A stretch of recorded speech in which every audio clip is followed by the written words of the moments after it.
Welcome to the Seller Roundtable e-commerce coaching and business strategies with Andy Arnott and Amy Wees.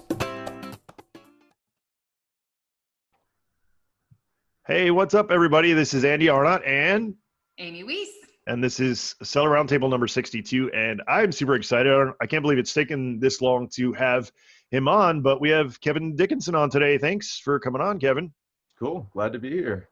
Yeah, you've been in before, but never the main event. So I'm excited to be able to get the backstory. And Kevin's a friend of Amy and mine, so we know a lot about Kevin. But I'm sure we're going to learn more today, which is going to be fun. So I'm excited to get started. Awesome. Yes. Do it. All right, so Kevin, you kind of know this format because I think you've seen it before, but. We always like to edit it a little bit depending on who we're talking to, but tell us a little bit about your past, like where you're born, where you live now, things you did in the past, college, school, family, kind of anything you want to share up to, family and personal wise. Got it. Yeah, so I grew up in Southern California, still in Southern California, Huntington Beach, kind of just a local surfer, just loves water sports. Went to college mainly to be a software engineer, and I was always into computers and just tinkering and getting stuff, playing Doom and all that, and transitioned into a software engineer position. So I think I was in the software field for 10 years, and about 3 or 4 years ago, maybe it's just over 5 years now, I kind of started tinkering with different products. And actually, I got into RC helicopters, the ones that go 100 miles an hour and then you can kill yourself with them. And then I started making different tweaks to it and the different electronics of it, and kind of got a little bit deeper into the circuit board electronic aspect of that. And it's more of hardware now, right? I've always thought of hey, it's how cool it would be to build a hardware software robot or something. So anyways, that led to me opening a brand. It's a wearable electronics brand. And it was just essentially on Etsy. It was just handmade. It wasn't even a brand. It was more of a hobby, right? And so I was still doing this. I'd have remote jobs during the all hands meeting where they're going over their financials that really don't impact your job. I'd be sitting there tinkering with stuff with a soldering iron or whatever, circuit boards. And before you knew it, I started building a brand. At this time, I was getting married. I've now got 2 kids.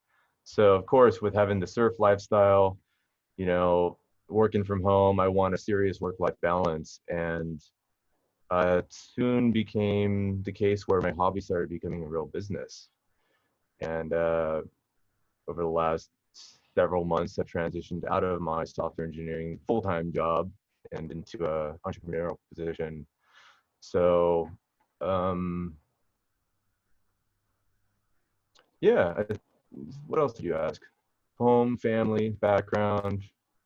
What else am I missing, Andy? I think you got it all. Yeah, I think you covered everything, Kevin. So get back to when did you first learn about e-commerce and Amazon? Kind of your journey leading up to where you decided that, maybe selling some stuff online would be a good idea, or you wanted to dabble in that once you came up with kind of your initial idea. Yeah, so it actually came about when I was reading the book 4-Hour Workweek. It was, at the time I had invested in some other real estate, and my realtor, who's a big investor in California, he said, "Hey, Kevin, I think that your personality would really go well with this book called The 4-Hour Workweek." And I was like, cool. I read it and I loved it. Just the fail fast, just move forward, get shit done, automate, and just, pound over to get things done. And so at that time is when I kind of became less of a hobby and more of a business. And right around that time is when I started experimenting with different sales channels. And one of them, Amazon, it was just, Etsy is such a small marketplace, or it was, 5 years ago. So tinkered with Amazon, and it seems like just over the course of a couple of months, my sales just went, 400 or 500%. And all of a sudden I was running a real operation, had to, then go write software to automate different areas of my business. And yeah, it's really cool to see that sort of expansion. Sorry, I'm gonna turn off the comments. They're distracting me. No worries. We'll let you know if somebody needs you.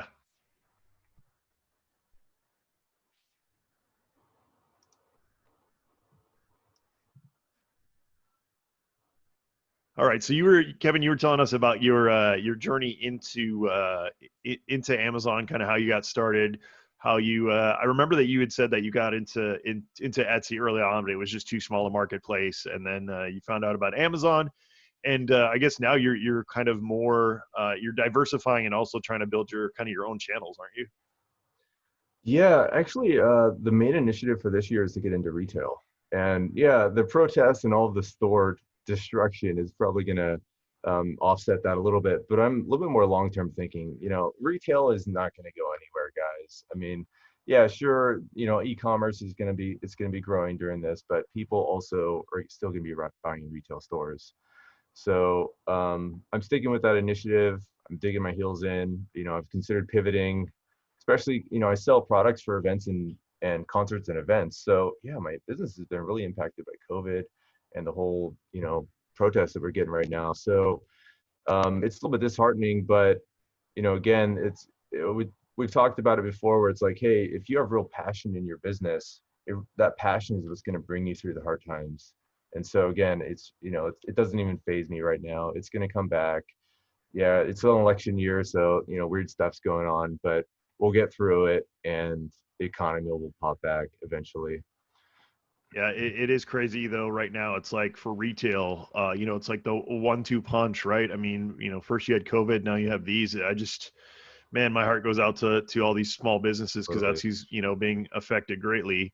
On the flip side, as somebody who has protested a lot, even myself lately, I totally get the anger behind it, and get what people are doing. It's unfortunate that there's others out there who are kind of stealing the spotlight with negativity. But anyway, we're not a political show, or so we'll try to stay away from that. We're gonna try and keep happy, because when I start reading that stuff, it just makes me depressed myself. So we're Well, I gonna try think to. that Oh, go ahead. there's going to be no retailers that come out of this without scars, right? So the retailers that were struggling financially previously, yeah, they're going to go under, right? But Nordstrom's, I think they just closed like 19, 20 stores or something. They've got like still 100 left over. That's a good sign. They're closing those stores to essentially cut the losses and just focus on their main set of stores. And so even Nordstrom's, a healthy company like that, it's not going to go out to losses. So anyways, it's interesting though, is I'd actually like to talk a little bit about why I'm pivoting. Amazon has become such a competitive marketplace, and there's like some serious problems that I see and some serious struggles, like even with like image suppression. If you have certain products that like have certain lighting that you need to represent what's going on, like I will play games. Amazon has a image suppression algorithm, and being a software engineer, I know exactly what uh, how the algorithm works, what they're doing, and I'm just fighting it, trying to trick the algorithm, and it's so frustrating. It just inherently prevents me from really getting the best product and the best product photo on the marketplace, things like that, as well as intellectual property battles. It's so gone through so much. I know I've shared this with you guys previously and privately, but I've really gotten beaten down quite a bit by that.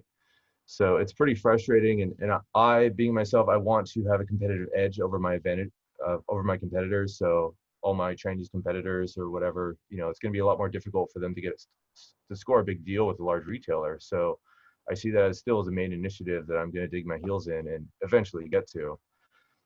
So yeah, I Yeah, know this is an Amazon seller podcast, but in reality, we've talked about this before, that we yeah. should be a brand. We're not Amazon sellers. We're a freaking business. We're a Yeah, brand.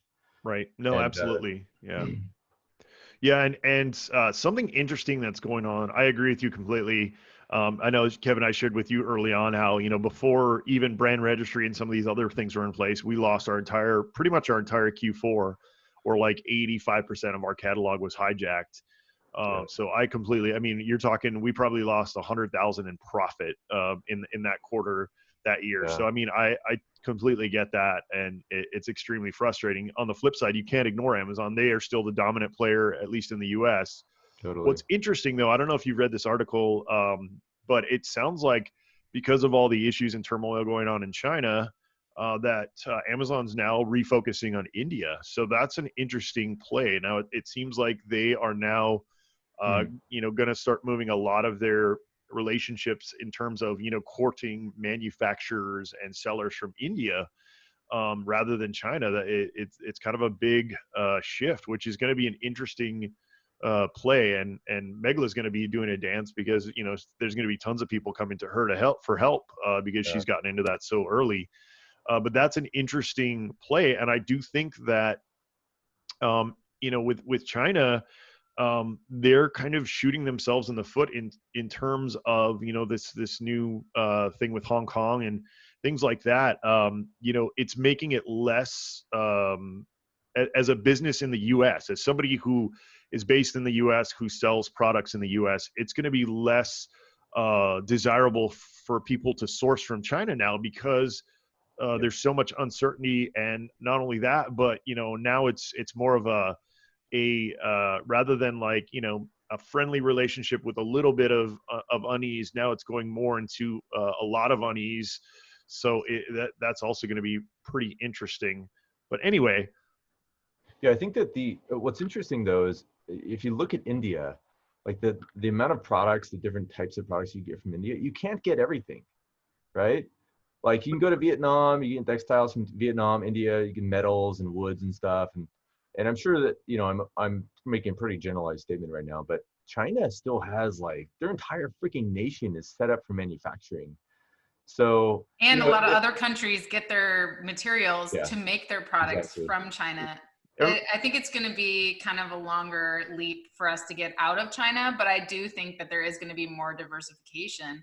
And in terms of brands that want to scale beyond Amazon into brick and mortar, a lot of the factories in India don't have the necessary certifications and requirements for them to be able to put their products on the shelf of a major retailer.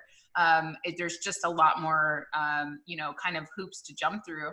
I definitely love your take on retail, Kevin. I'm doing the same thing this year.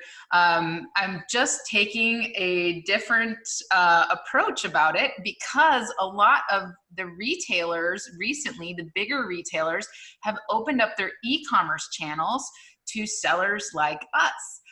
To brands like us. And that's a really great gateway into their regular shelves, right? Because all of the major retailers are now shifting their focus to their e-commerce channels. And so, just this last month, we applied for Walmart and Home Depot and Target as well. So there's a lot of really great e-commerce channels, and now Facebook is opening up this new shop feature, and there's a lot of opportunity in e-commerce beyond Amazon, as well as e-commerce retail. So I'm with you on that. I think that Amazon is a really strong sales channel, but I think that all of us should be thinking about, okay, well, how do we diversify and how do we grow? I know a lot of people have been asking questions about, hey, should I go international, right?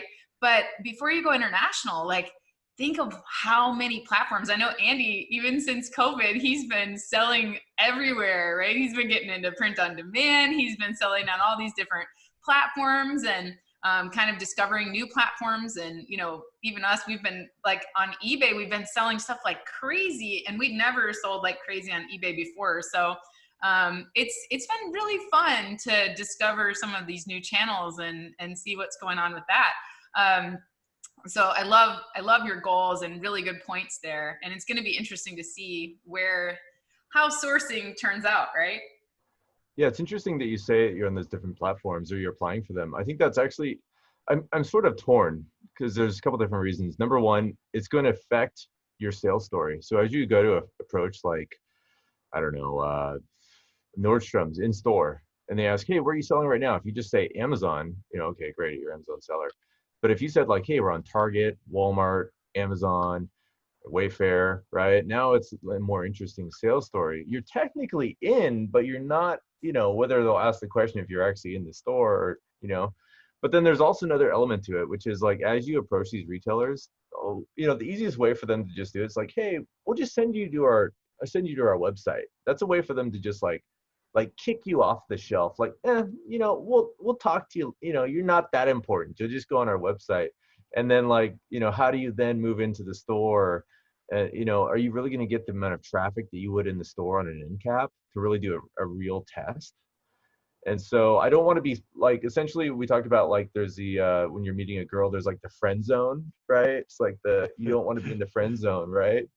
I don't know if that's the best analogy, but I feel like maybe that's what they might be doing. If you were to push Target, you try and get in their store and they're like, hey, we'll put you on .com. It's like, dude, no, I want to be in your store, not in the friend zone. Yeah, so real quick, guys, I wanted to jump on an Etsy and just tell people how much opportunity is there. So on one of my accounts, so on Etsy, you can have multiple accounts super easy, which I also love because you can have multiple brands easily. But this account that I opened up in, let's see, what is the first order was April 3rd. So since April 3rd in revenue, this one account made 20-some thousand. Let me go back to the exact stats. But I mean, that's epic. Like for an e-commerce platform like this, that's, used to be fairly small, over 22 grand in revenue, starting in April. So what is it? June, April made, yeah. So I mean, a little over 2 months. That's epic. Like that's even better, I think, than my start on Amazon. And are you mostly selling print on demand products on Etsy, or are you selling a lot of your other products? So both. So we have a handmade brands, like natural product brand, and then we also have like print on demand. So this account is a print on demand account. So that just gives you a little insight into, how quickly. The cool thing about print on demand is, I've got an executive assistant. And once I got this process down, I just pass it off to her. So, like that's the cool thing about print on demand. And once it's up, I'm not fulfilling it. I'm not, it's just like a money machine. So somebody recently said that, there was a quote, I can't remember who it was. Oh, it was one of my coaches. One of my business coaches said that, he wants he loves businesses where things build things, right? So in other words, like, the second level of automation, right? And that's, to me, where moving forward, people that figure that out, fits perfectly into the 4-hour work week, where once you set something up, it's a machine. You can let it loose and you have to check in on it. It's of course not, completely self-reliant, but you can take yourself out of the business fairly quickly and it still makes money. So yeah, pretty epic. So Kevin, when you got started with e-commerce at Amazon, did you take any courses, or like how did you learn? A lot of people, there's so many different stories. Like, did you just put your feet to the fire like I did, or did you take courses, or kind of how did you get started? 0 courses. Yeah, I remember seeing them like, hey, $3,000 to go. It's like, no. Yeah. But I do remember like the application process, like 4 or 5 years ago.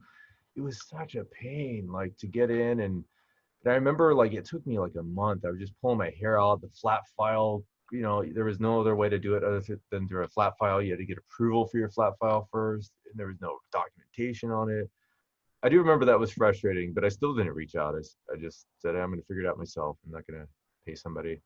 Yeah. So besides the flat files and stuff like that, what year did you get started, and what was your biggest challenge in e-commerce when you got started? I think it was 2015. The biggest challenge, definitely for me, was the amount of SKUs that I had. And so I had to write a lot of software to automate inventory processes, generating POs for my multiple suppliers. If you're trying to make a decision how much to reorder on a per SKU basis for 250 private label SKUs, like you can't sit there and do that calculation. It has to be automated, like forecasting. And so that was like a serious, thing that I really think that helped propel me forward. And also having that many SKUs, like cross-selling on Amazon, it just really helped the brand build, right? And I think at one point my number one contributing keyword was my brand name. And that's huge because they just see it. I'm just all over the real estate over there. Did I answer your question? What did you? Yeah, definitely. I think a lot of people, they want to scale, especially with, your type of products. you had a lot of cool options for many different types of you could skew up really fast, right? You could do many variations, but that's also a challenge, and it's a challenge for a lot of people. I remember you talked about, when you expanded into Europe, that was so hard because now you got all these languages, and anytime you have extra SKUs, for me, it's easy. I've got just a few SKUs. It's not as tough to expand and to kind of follow that. But when you've got so many, I can see, and you really, your abilities as a software developer, being able to automate a lot of those processes, I think helped you and gave you an edge up over a lot of people that grew in SKUs and didn't have that ability to automate as easily. Would you say that is correct? What's funny is that I've looked for solutions for this, and I can't find solutions for what I'm doing. It's, I've been on, it's been on my mind for, a couple years now, like, hey, can I package this and sell it and spin off? Do I want to distract and now own two businesses? Somebody, Andy's, the guy, right? He's got his own software, Seller SEO, and he's done that. But I'm trying to focus, right, on my brand, and, maybe one day that'll come about. But anyways, back to the software. What's so interesting is that as I actually go through different 3PL providers, and as I implement either into Europe or into 3PL, I'm actually integrating my software with the 3PL providers, warehouse inventory stock and all of their systems. I select the 3PL provider based on their technology, on whether they can do that or not. So essentially, as I'm changing all these, I'm essentially, as my business grows, I'm having to rewrite my software over and over again, or expand upon it. And it's like, wow, spending a few days writing this new module, what the hell do these other brands do? How are they doing? Are they using, these really expensive, was it Citrix, or there's some different accounting maybe software? Maybe the CRM, the big CRMs or something like that. Salesforce, and there's a few accounting softwares that are all-in-one inventory and accounting solution. And I looked at them, it's $100,000 a year. It's how are they doing this? Are they just doing it by hand? Are they even doing their accounting correctly? So yeah, it's crazy to think about that. Yeah, I definitely think that it gave me a leg up for sure. And I still use it to this day. That is awesome. So what about new products? I know how much you love innovation and coming up with new product ideas. And, so tell us about your process for coming up with new product ideas. So believe it or not, Google Images is such a valuable tool for me. Whether you're looking up new trends. So I'm basically selling wearable electronic items. So if you look up hey, different wearable accessories that people will wear, and modifying it to fit my niche of what the wearable electronic is, just scrolling through Google Images, finding different necklaces or different men's products, what they glasses or hats or different armband or something, those all give me ideas. Additionally, what I've started doing in the last year or so is I've joined all of the different probably 40 or 50 different niches on Facebook. And so what it really does is it allows me to ingrain into their culture. I get to see how those people think. And it's hey, this is interesting to me, this new product. And it's wow, I think I could do a spin-off of that on my brand.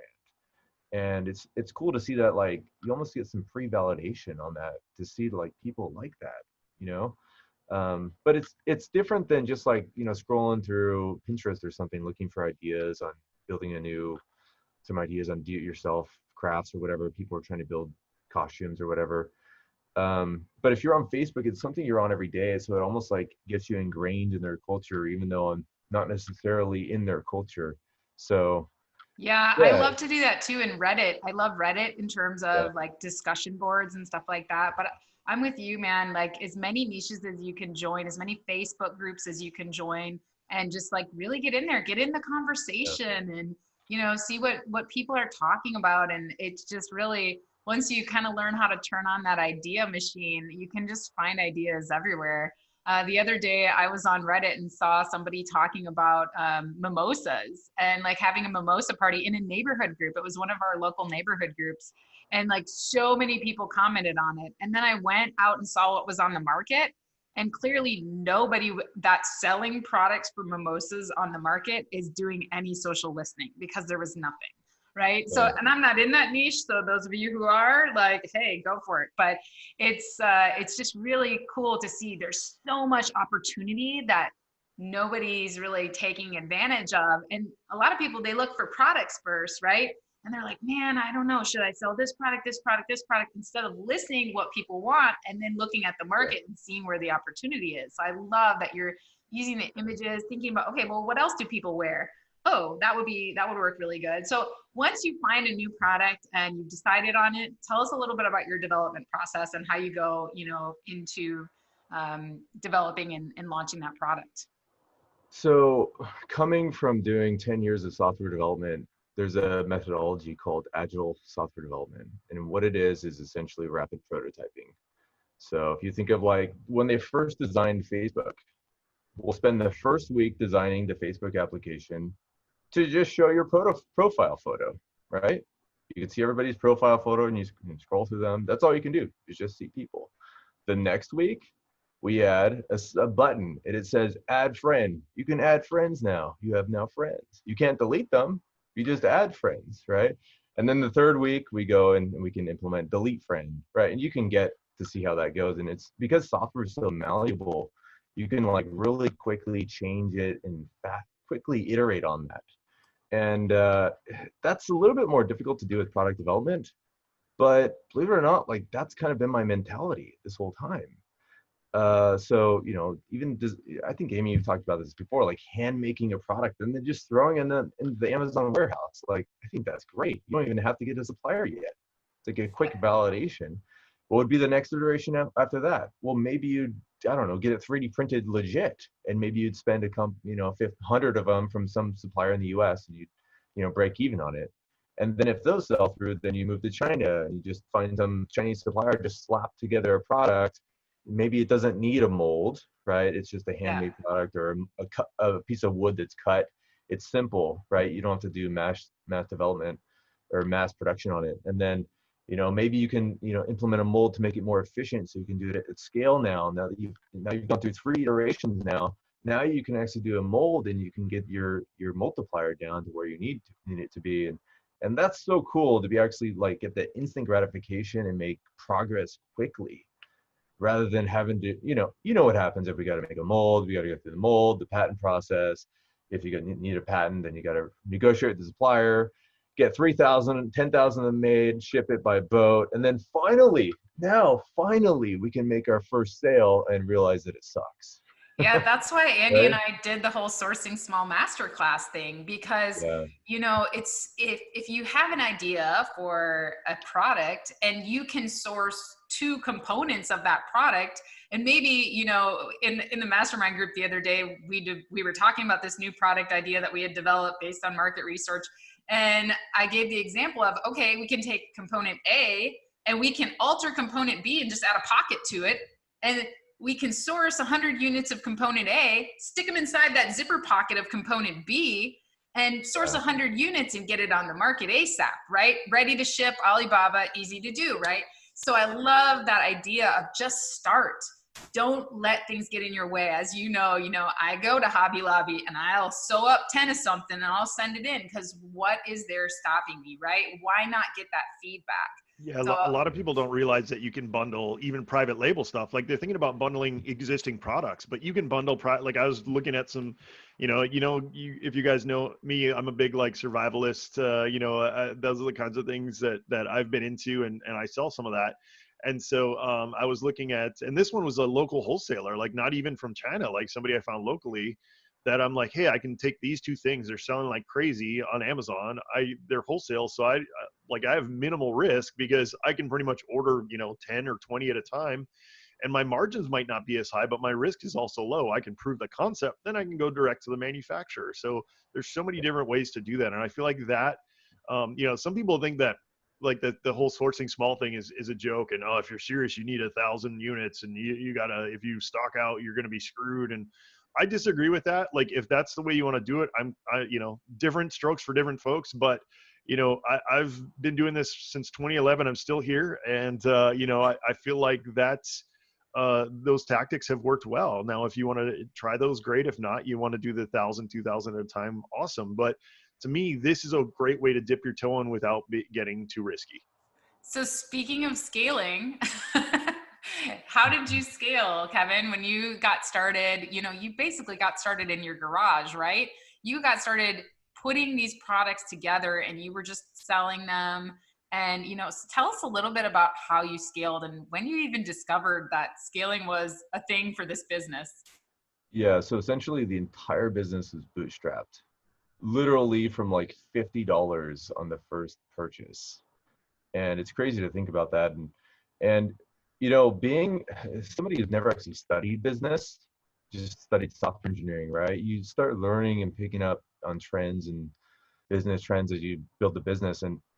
And one of those trends specifically that I remember is like the cash flow of the business. It's so important, right? And so you start with like $50, right? You build some products, you'd maybe sell like 100, 150, 200 revenue.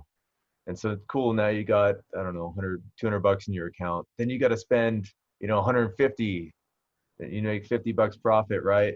And then you sell $400, $500 of revenue. So what's happening is you're basically like, spiking your bank account. It goes from $50 to 150, down to 50 again, then 400, down to 70, 600, down to 100. And it's like this, this jump, and it's just the inventory game that we're playing. So one of the ways that you can deal with that as well is to get your multiplier up, right? So rather than just selling, like, you buy it for $1, sell it for $4, we should be, buying it for $1 and selling it for 10, right? Mm-hmm. So that's the whole, learning how to negotiate and learn with suppliers, that will really help your cash flow.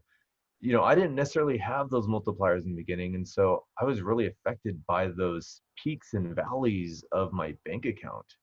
And that's again, been in business for just over 5 years. So it's taken a long time to do it. Sure, you could have done it if you had an influx of cash and just, injected 10 or 50 grand into your business. But yeah, that has definitely been a huge learning experience. That's how I scaled, essentially cash flow.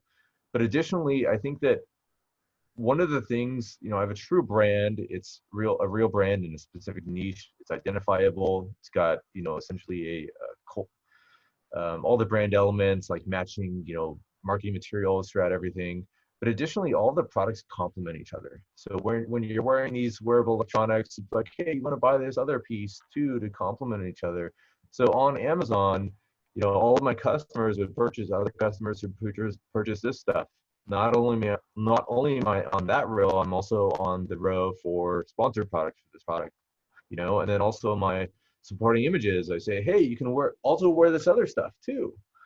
So like just cross-selling just really helped just almost like flywheel the brand, right?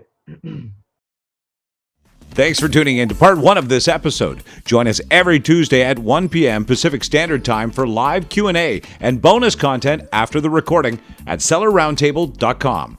Sponsored by the ultimate software tool for Amazon sales and growth, sellerseo.com and amazingathome.com.